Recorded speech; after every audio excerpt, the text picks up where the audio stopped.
Brigadier General Kukashika, talk to us on the escalation steps, because in matters like this, like he said, the first thing is to, take measures to de-escalate tension, so that, there's no reprisal attack and innocent people who are not even involved, who do not know anything about what has happened, don't get hurt. And then the families of the victims, also see that, okay, this is not,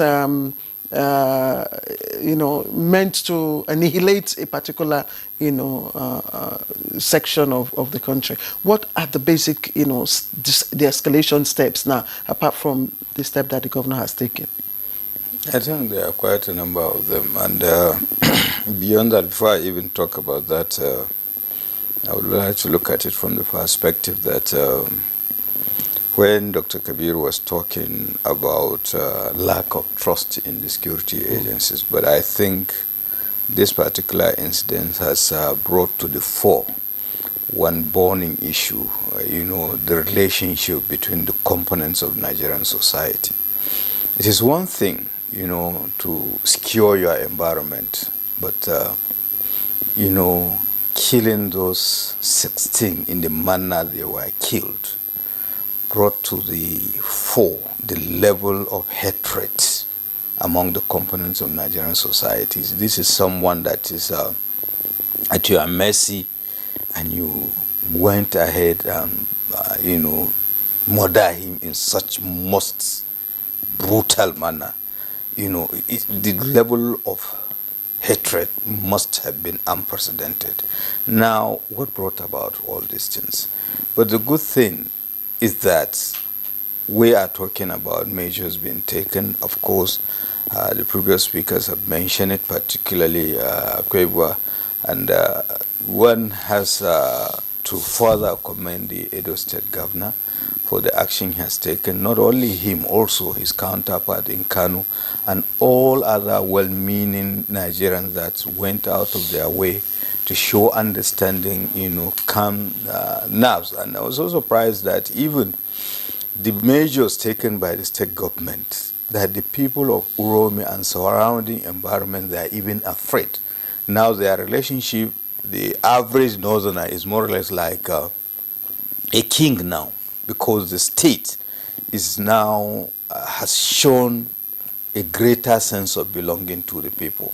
That here you are, a stranger in a particular environment, and people were commiserating with you. They are even afraid that whether they might be picked and all the rest of the things. So and what brought about most of all these issues is the simple fact that the issue of reward and punishment is more or less absent. People do all manner of things and get away with it. But there is a radical departure now, going to the scene, visiting Kano, and going to see the families of the victim and offer to even pay compensation. I always have problem with the issue of the word compensation, because do you actually put a price to human life?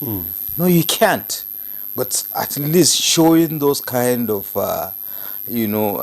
compassion, making effort to bring succor, I think it's most commendable. So, but beyond that, again, we have to look at, just like he made mention of people denigrating the governor and all the rest of the thing, I think those lone voices should not be allowed to prevail.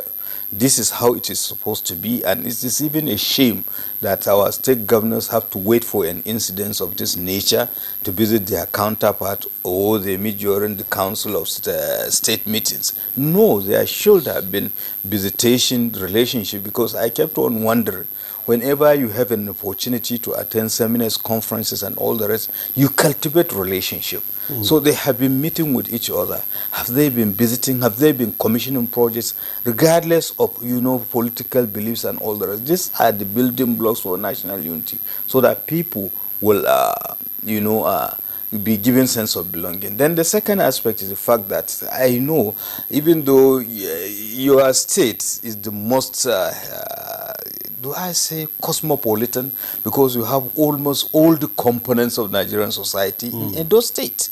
No, so how did you, why don't you take advantage of that? Even in the compositions of the vigilante and all the rest, bring people of diverse backgrounds so that they will have a fair understanding. Because there is no part of Nigeria that you will not have some elements of other,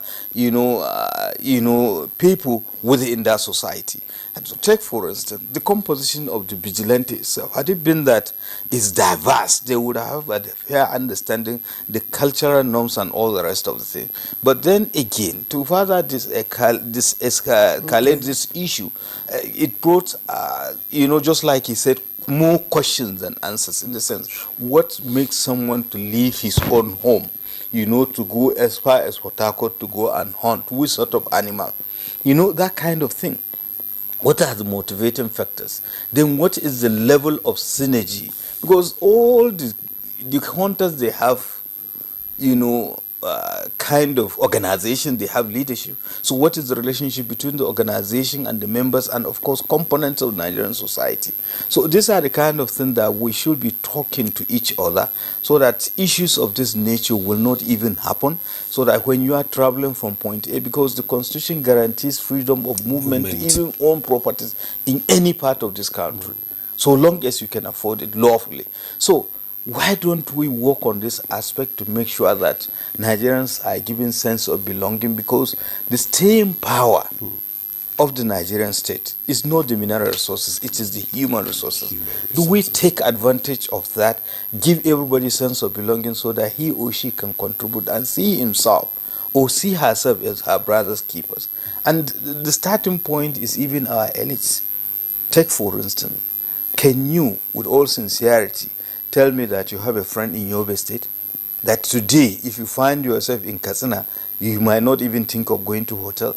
We keep on building relationship, and the elites are supposed to be doing that so that it will permeate down, to this thing. Because right now, even inside Oromo, there are still Hausa people, going about their businesses. So these are the kind of things we should be talking. And beyond that, I must commend the religious and traditional rulers who have seen their moves and all the rest of them. Beyond condemnation, and even the tone of the condemnation is very, very commendable, except for some lone voices that do not even have, full grasp of what is going on. It's quite sad, it's quite unfortunate, but I think it is a wake-up call, and so far so good. The steps being taken. So the Edo State governor, instead, please talk to those people, whoever they are, saying that he's been what is the word I use? Weakling. I think they are the weakling. They are the weakling. Because he has come out as more or less as a responsible leader, and that is how he's supposed to be, with his Kano State counterpart and all other people that lend a helping hand. So we need to support and encourage them so that we will not have the reoccurrence of what happened. And these are the kind of this escalating steps that we are talking about. Each and every one of us has a role to play. Give each other greater sense of belonging so that we will not have a repeat of such unfortunate incidents. Thank you very much, General. Thank you.